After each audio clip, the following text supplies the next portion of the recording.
Hey everybody, welcome to the Nerd Marketing Podcast. Great episode today. Today we talk about the new Klaviyo CRM. Are they repositioning themselves as a CRM? What does that mean for you? We talk about two big beverage acquisitions that happened this week. One for 50 million and one for 1.5 billion. So what made them different? Why are they the same? How do you get one over the other?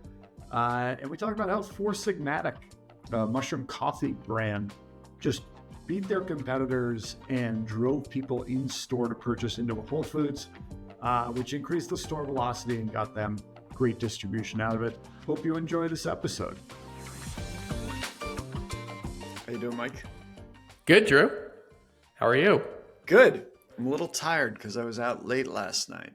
Yeah, I think you were walking the red carpet last night to the VIP Klaviyo CRM announcement event, weren't you? I was at the big event in New York last night, broing down with AB, our investor, by the way, a Post-Pilot, Andrew Bielecki, the CEO.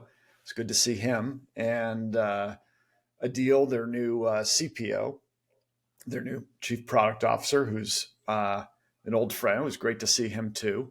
And I was really it was a great event. They rolled out the red carpet. It was sort of like, the old Apple keynotes where Steve Jobs stands up and, he's on that black stage with the two screens. They had the same kind of thing. AB talked, and then Adil talked about this new launch, and they brought up some top brands and top partners and did a demo. And then in the next room over, it was down in Chelsea. The next room over, they had just a great spread, sushi and all this stuff, so you could mingle and eat. So it was a lot of fun. But what they announced was what they're calling their CRM built for B2C, the only CRM built for B2C. And essentially, what they did is that they built a unified data platform in Klaviyo, which they probably already had. But and then they use that platform to power three things, and potentially more coming. But number one, analytics, analytics dashboards, analytics about your customers, analytics about your products and catalog. Number two, service. You can pop up a tool on the front end that can answer questions for your customers about the products, about fulfillment, about whatever's in the data platform. And then the marketing pillar is the third piece. And that's it's more sort of like automated and advice around campaigns to set up and when you should send those campaigns and what should go in campaigns. So marketing, service, and analytics all powered by the data platform. It was a big launch. I was sending you some screenshots, taking photos and sending you throughout. I guess it's going to be as easy as toggling on a switch in the back end of Klaviyo, and then anybody who has Klaviyo can get this live on their site pretty soon. So that was it. Have you read about this thing? I did, and my first reaction was, okay, we know that Klaviyo's had this CDP product for some time. Many of us on the operating side have been using Klaviyo almost like our CRM going back forever, right? It's like where we house and trigger a lot of that, those campaigns using RFM, and we tag things and we try and consume as much data around our Klaviyo customer profiles as possible. So it makes a lot of sense to me that this is sort of the natural evolution of those pieces of Klaviyo, and now they're really combining it into this more robust platform. I think the surprise to me was the service element of it. That was the piece that I definitely didn't see coming. What were your thoughts on that? That was really interesting. I mean, it's it's like a bot that pops up on the product page, call it. You could ask it questions about the product. And it sort of had this FAQ functionality in there. But then because Klaviyo is tapping into the Shopify fulfillment data, you can ask like, where is my order? I need to return this. You can do a lot of that sort of stuff through it too. And that's where I was thinking, wow, is like, is Klaviyo going after gorgeous here? Yeah. I saw that and it was like, this is help desk software.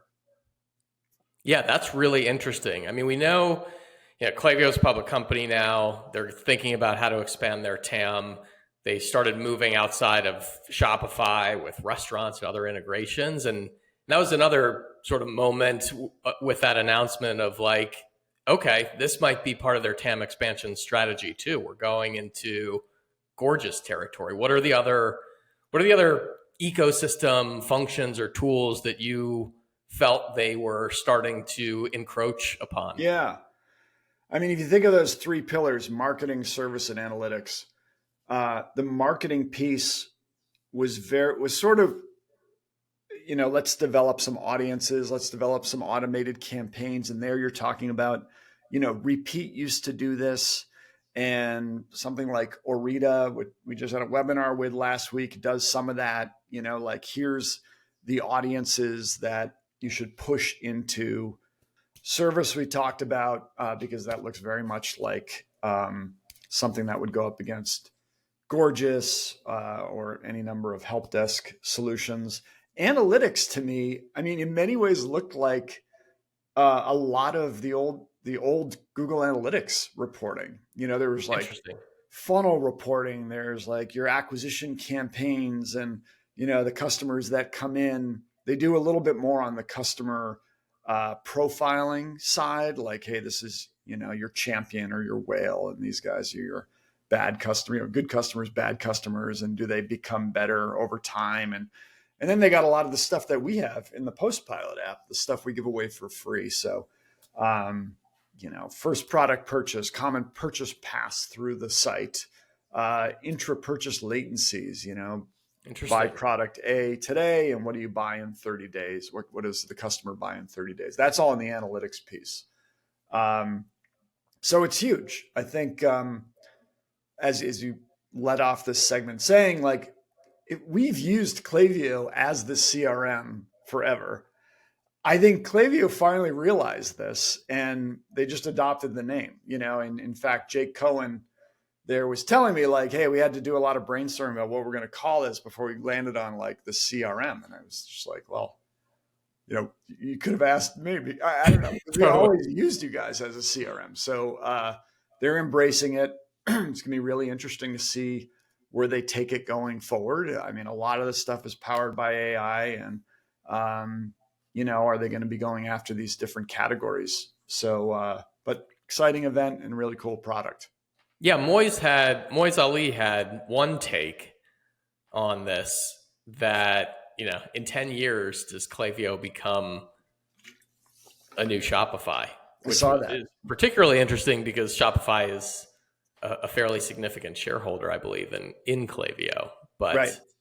At some point, it feels like these big public sort of behemoths all start encroaching on each other's territory because they have to. They've got to, they've got to continue to expand their TAM. So, obviously, way too early to make any calls. But did you get like an inkling that might be where they're going? No, it didn't come up at all. Yeah. I mean, they. But on the flip side, nor did they talk a whole lot about Shopify. It was not a Shopify like. They didn't even mention Shopify. That's interesting. Yeah, it's almost like they were platform agnostic. Shopify didn't come up, and to Moise's point, I guess they could slap a card on this thing someday. But certainly, the marketing, service, and analytics, these three pieces that they're doing, Shopify could do just as easily. So, does Shopify eventually go in that direction? It'd be kind of interesting to see. Did they give any indication on how it changes pricing? Because we know Klaviyo pricing structure has been a very hot topic recently. They didn't. There's I'm seeing it right on their site now. I'm kind of messing around, but they didn't really get into. Yeah, they didn't get into how it's going to change up pricing. Well, I think we will find out. But we know Klaviyo is all about building out that ecosystem, building out more tools and capabilities as extensions of their own product and within their general ecosystem. So I think this makes a lot of sense. And Um, yeah, it was great that you got to see it in person. Yeah, it was fun event. All right, Mike. Given our background in M&A and PE, we like to always. I always appreciate these D2C acquisitions that happen. We had two in the last week. Orabora beverage brand got acquired by Next in Natural on February 19th for 50 to 60 million. It was a majority stake deal for Next in Natural. The other one was Alani Nu, acquired by Celsius Holdings a day later, February 20th for 1.8 billion. So Yeah, 50 million and 1.8 billion. I have tried Orabora. We know those guys. I have not tried Alani Nu. Have you? my kids actually love their bars. So I think they're more known for the drinks, but they also have Okay. protein bars. My kids love them, take them for lunch, and they're good. I've tried them. Yeah. I've They're one of tried. the better I ones mean, I've I've had had Celsius too, the Celsius drink. for sure. But really interesting because you've got two beverage brands, um, very different exit outcomes.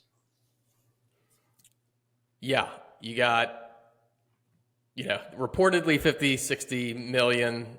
And that was an interesting one because Paul, one of the founders of Orabora, did an interview and it was pretty transparent with their situation and why they thought that this was the right path forward. They raised, what was it, 22 million, I think. They were doing about 15 in top line, most of it through retail. They were in like 11,000 doors. And it's this tough time if you're in that space. If you've raised a decent amount, you don't have clear sort of line of sight to the big exit, or you're in that $15 million revenue run rate is not massive in the beverage space. Right. So you're not going to get the market for subsequent funding rounds is very tight if you're in that space. And so you're in a little bit of this no man's land, right? Of like, where do you go? Because you need funding to grow, but you're not really going to get funding based on the current environment and at your, with the current run rate and sort of current characteristics of the business. So I think acquisition in this case makes a lot of sense because it's sort of the only viable path forward. And the fact that they were able to get an acquisition, and I don't know, 50 to 60 million on raising 22 is like, certainly not, I think, what they were shooting for, but not bad. Whereas other folks have no positive exit opportunities right now. But then you contrast that with Alani Nu, they were doing 600 million in revenue, up 80%, and 1.8 billion. What's your take there, Drew? Yeah, I mean, I think it's funny that so you've got a 3 to 4x sales multiple for Orabora, if I did the math right, Yep. and about a 2 to 3x for Alani Nu. It's lower multiple, but it's funny because on the 19th, everybody was saying, well, there's so much less money in there in capital out in VC. VCs have pulled out, and there's not going to be the big exits are hard. And like literally the next day, this deal goes through for 2 billion. I think it just shows you can still, as a D2C brand, you can still fetch a big exit in a tight market. I mean, in this case, though, scale really matters, right? So, as you mentioned, for a number of reasons, like Orabora didn't get that scale. They remain sort of a niche player, and I think Next and Natural hopes to get them that scale. But for whatever reason, Alani knew it unlocked that scale. 600 million in revenue, growing crazy fast, 80%. They're in Target, they're in Walmart. So they got some key distribution there. And the deal itself was really interesting to me. So roughly 1.3 billion in cash. Yeah. 500 million in stock. and then a 25 million earnout. Like if you You're, get, here's 1.3 billion, but you're going to have to work for the other 25 million, I was you know, thinking the the other same thing. 25 million. Yeah, Did you notice that in the deal notes? I totally did. It's like, What is you know, that? let me go through these couch cushions in a year or two and see if we can if we got any extra laying around I for mean, you. the only thing I could think of is like, is the maybe the 1.3 billion went to a different group than that, and they had to incentivize some random person with the It's a good 25 call. million, Could like be. there's this one guy or woman who joined late. And they're Yeah, like, we still need this guy. So, right. he's got to work for 25 million because that seemed interesting. So, yeah. Yeah, But what, combination with Celsius seems to make a ton of sense. Celsius, obviously, another rocket ship, so bringing in another high growth brand targeting similar type of demographic, similar category. yeah. Man, that combined entity is big. But supposedly, Alani knew was looking for a higher valuation at one point previously, and did come off. Their Yeah. what they were. Two years ago, they were on the market for 3 billion. Yeah, so Nobody hit that's that. interesting, and I think one of the big takeaways here for brands, we've said it a lot. I think we're not stating, we're not telling people something they don't already see, but valuations are not what they were a couple of years ago. Run a profitable business, continue to differentiate, continue to build moats, and you can have an exit that's still pretty decent, but temper your expectations. Yeah. And then, if you have like extreme product market fit, then you've got asymmetric upside potential, but if you stay lean and you don't raise a whole lot of money, and you've got a good cap table, you can still get a life-changing amount for you as a founder. So, yeah, congratulations to both those brands. And it's always fun to hear about what's going on in M&A. All right, Mike. Interesting new direct mail case study dropped this week. Four Sigmatic. They made their name, I think, on mushroom coffee, Yeah. mushroom drinks. They did something interesting with direct mail. So, like a lot of D2C brands, they are seeing a lot of growth and expansion by going into traditional retail. In their case, Whole Foods, right? I think they've been in Whole Foods for a while. What they wanted to test, though, is could they drive people to the store to purchase? And why would you want to do this? Well, so many reasons, Drew. Shelf space is the whole name of the game in retail, and velocity is what keeps you on the shelf. And if you don't drive velocity, I mean, that is the number one thing that a buyer in retail is measured on, the dollars per square foot that in the category that they're representing. And if you don't drive velocity, you are not only not getting expanded into more of their doors, you're potentially just getting the boot. That product shows back up on your loading dock. Yeah. You have to take it back, and you're probably not getting back into that store anytime soon because it takes a long time for them to rethink this. So store velocity is so critical for these brands, and we're constantly being asked, can we use direct mail to drive an increase in store velocity? And the answer is yes. And I think in this case, like the challenge always is like, how do I assess success, right? So what we did in this case was, Four Sigmatic knew they needed to drive velocity in a Whole Foods in Texas. And so we essentially geofenced around that Whole Foods. We came up with a number of attributes that would predict a very good customer for them. I think we did a lookalike off their existing customers and maybe looked at some miles from a Whole Foods, like distance from a Whole Foods, household income, things like that. Likelihood to buy at Whole Foods, visit Whole Foods multiple times per month. Like we have all of this data in our proprietary data set. Right. So you get, loves mushroom coffee. You get like this big audience of people who live near the Whole Foods, are likely to buy Four Sigmatic at the Whole Foods, and you drop them a promo, and the promo says like, go buy it at this Whole Foods, this one in Austin, Texas, on the left side of the road, because you're going to get, X% off your first purchase, or some deal on the new product, right? And the way to test this is we chose a similar Whole Foods on the right side of the road that gets the same amount of traffic, typically foot traffic. And it's a way to sort of A/B test, because unlike e-commerce and Shopify, these brick and mortar retailers often don't share a lot of the sales data, and they don't share coupon redemption data, certainly in real time with the brands. And they right? certainly don't share the actual customer. So this is the question we get asked all the time. How do I, because, for folks that have been in retail for years or decades, they get it.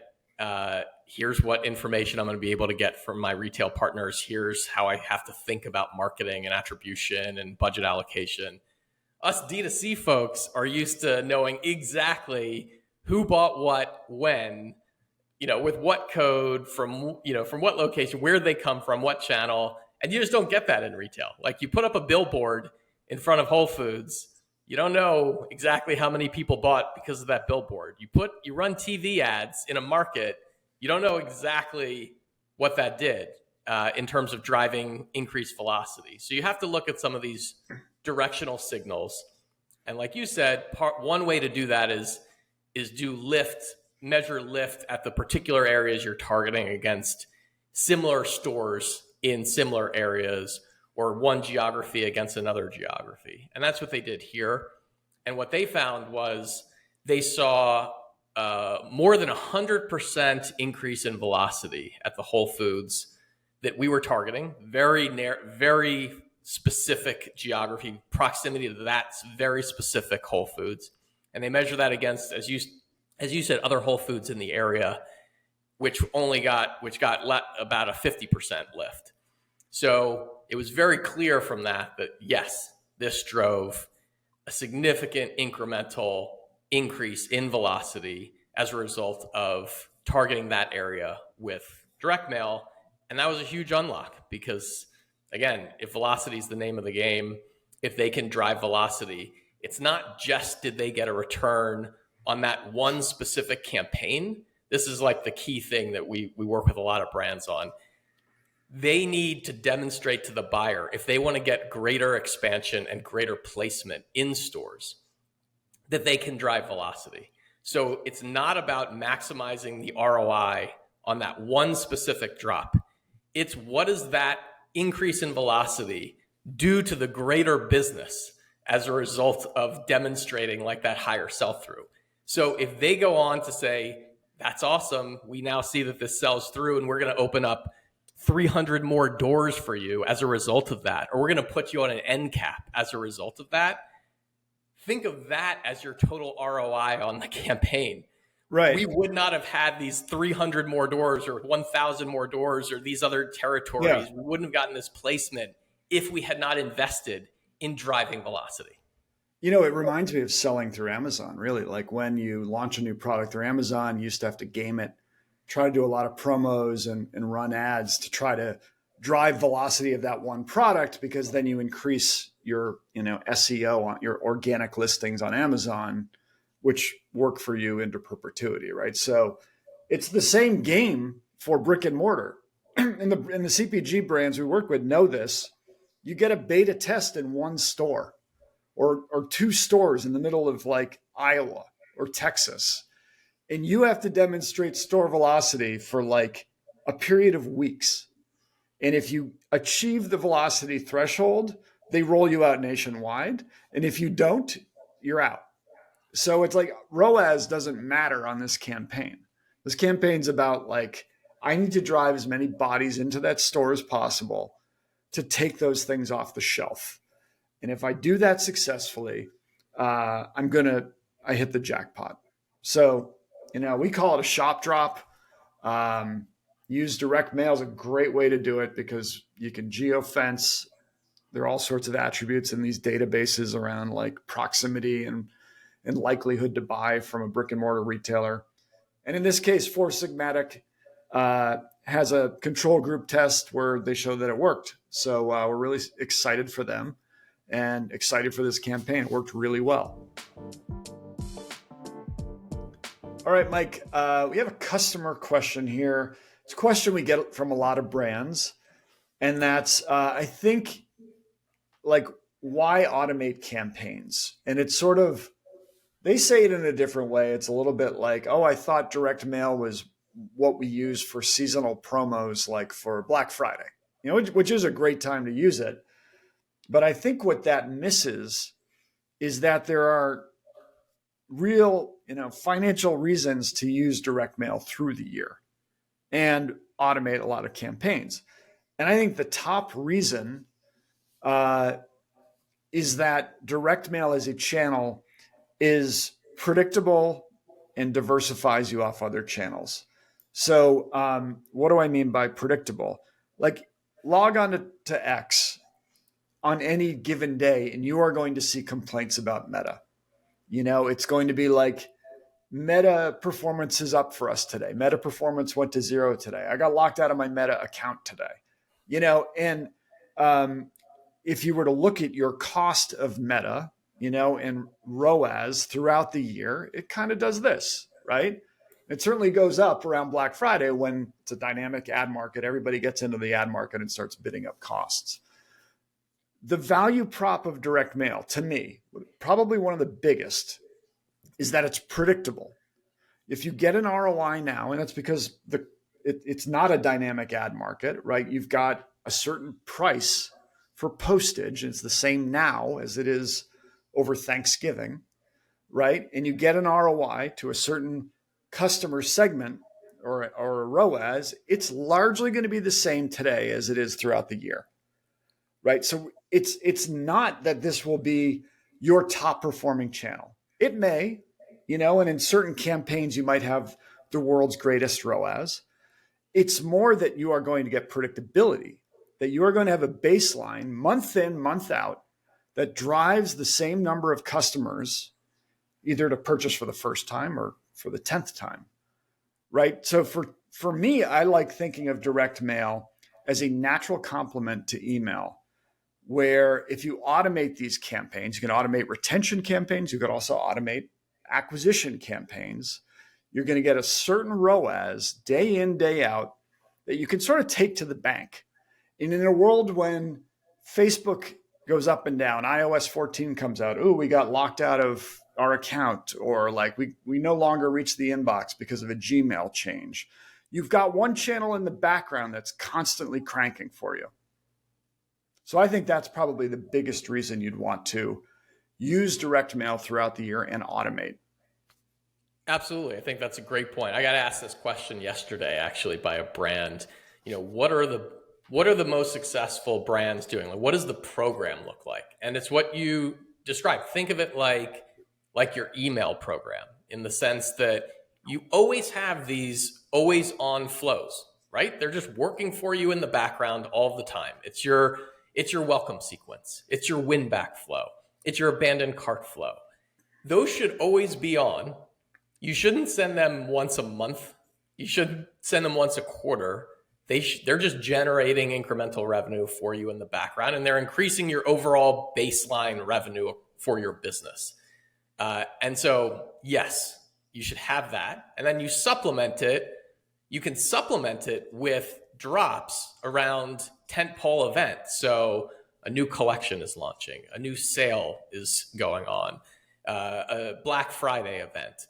And you want to target a bigger audience around those specific tentpole events, like your email newsletter. Those are going out to a wider audience around specific events that you want to highlight, but always having those flows in the background is key. Why would you turn them off if they're just generating money for you while you sleep? So yes, predictability, ease of having that set and forget type flows in the background is what brands that are really successfully leveraging the channel are doing. But Michael, can I ask you a question? Please. A question that I get a lot. Sure. I already have these evergreen campaigns, win backs, anti-churn, welcome sequences. I already have them automated in email and SMS. They're all automated in Klaviyo. Why do I need direct mail? Drew, I would challenge you to go into your Klaviyo account and and look at the open rates of those flows that you have. I mean, maybe they're 20%. Maybe if you're killing it, they're 30%. That means the majority of folks are not actually actively engaging with that message. And it's even harder now because, you just saw, Apple Mail just is putting more, filtering more of those promotional messages into different folders so that you're less likely to see them. I mean, that's not changing. That's getting harder. You trigger these campaigns after that email has had a chance to do its thing, and that person has not taken the action that you wanted them to take. So you got a welcome sequence. That sequence is 7 days long.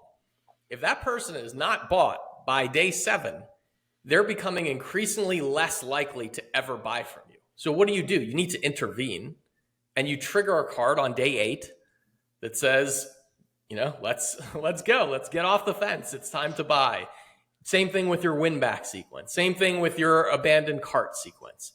Once those channels have had time to work, it's a lower cost, so give it a chance. If it doesn't, you need to intervene and try and get that person to take that action, because you are losing the possibility of them ever taking that action the more time that goes on. So that is why you will generate significant incremental revenue when you trigger direct mail after you've sent an email and that person has not taken that desired action. Right. And I would say you're talking also about subscribers who may not be opening. Like, not everybody subscribes, or they often unsubscribe. So you've also got this wide swath of previous buyers who are not subscribed at all to email or SMS. Totally. We get brands coming out to us. Right. On direct mail, you don't need the opt-in. You can still message them, right? So I would say, like, in the average, if I've looked at hundreds of Klaviyo accounts, any one segment on average, one-time buyers who haven't purchased in 30 days, five-time buyers who haven't purchased in 60 days. Any segment you choose, probably 10% are actively opening your emails in that segment, of the customers in that segment. Correct. And the other 90% are either not opening, or they're not subscribed or unsubscribed.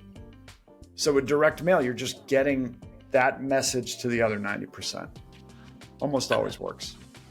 Yeah, it works consistently. Awesome. Good question.